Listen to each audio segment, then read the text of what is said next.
Okay, this is the first mock exam. Let's see how it should have been done. Question 1.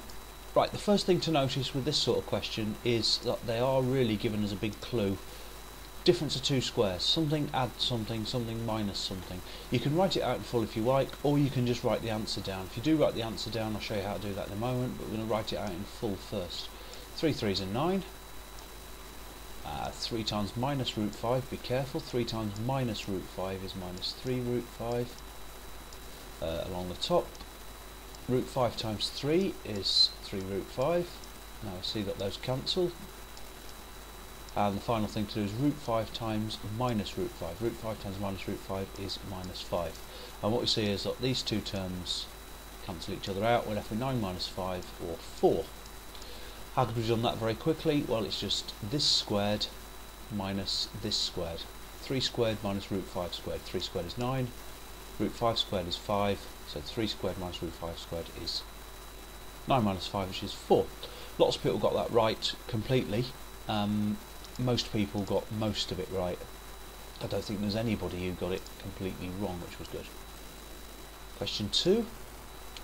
Usually they guide you through a bit more with these type of questions. There's no minus in this, so 2 marks seems fair. We're going to do two things. One is we're going to take the cube root, then we're going to raise that to the 4th power. Cube root of 8 is 2, so 2 to the power 4. 2 times 2 times 2 times 2. And that is of course 16. So 16 is the answer there for 2 marks. That's 2 nice easy marks. This second part wasn't so well answered. It's a bit like if you've got 2x times 3x. You've got 2x times 3x, then you get 6. You do the 2 times 3 to give 6, and the x times x gives x squared. So 6x squared. So it's a similar sort of thing to that. We do the division first. 15 divided by 3, division of the numbers first, and 15 divided by 3 is 5. Now do the division of the x bit. X to the power 4 thirds divided by x to the power 1. Subtract the indices when you divide.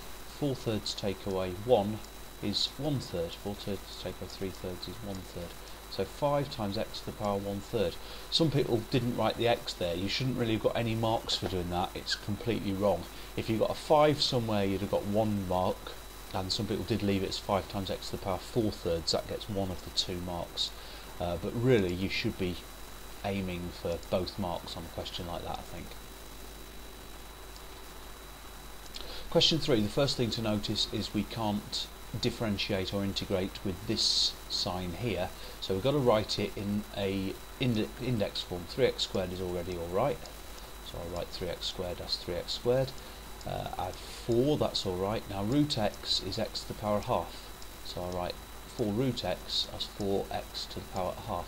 And now we should be able to differentiate and integrate with ease. 2 marks for differentiating, that's 6.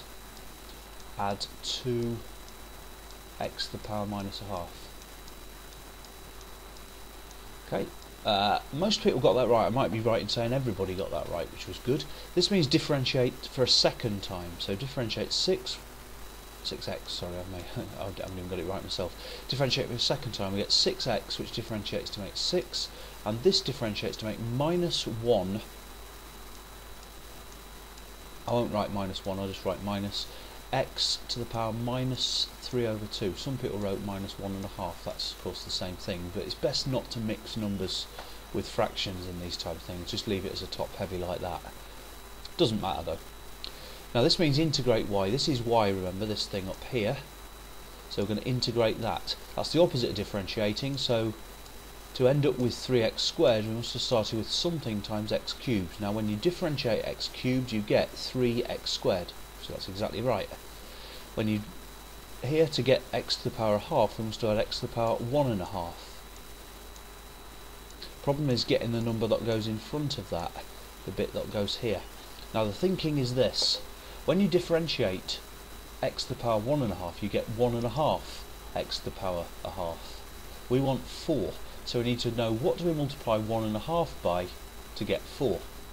What do we multiply 1.5 by to get 4? Well, it's the answer to this equation. 1.5 times something equals 4. So we need to multiply it by 2 and multiply 4 by 2 and divide by 3 to give 8/3. Some people did that very efficiently without any of this calculation. That's really good if you can do that. But 8/3 is what we need to multiply by, and it's plus. Now I'm going to check this. X cubed differentiates to give 3x squared. Good. And this thing here differentiates. The 3 makes 24 over 6, which is 4. 24 3/8 over 6, 3 2s. So that's 4. 24 over 6 is 4. X to the power 1/2. That's exactly right. We need to add a constant to this. Don't forget the constant. You will lose a mark, as almost everybody did. So don't forget that. It really is a careless waste of a mark if you don't. Next question.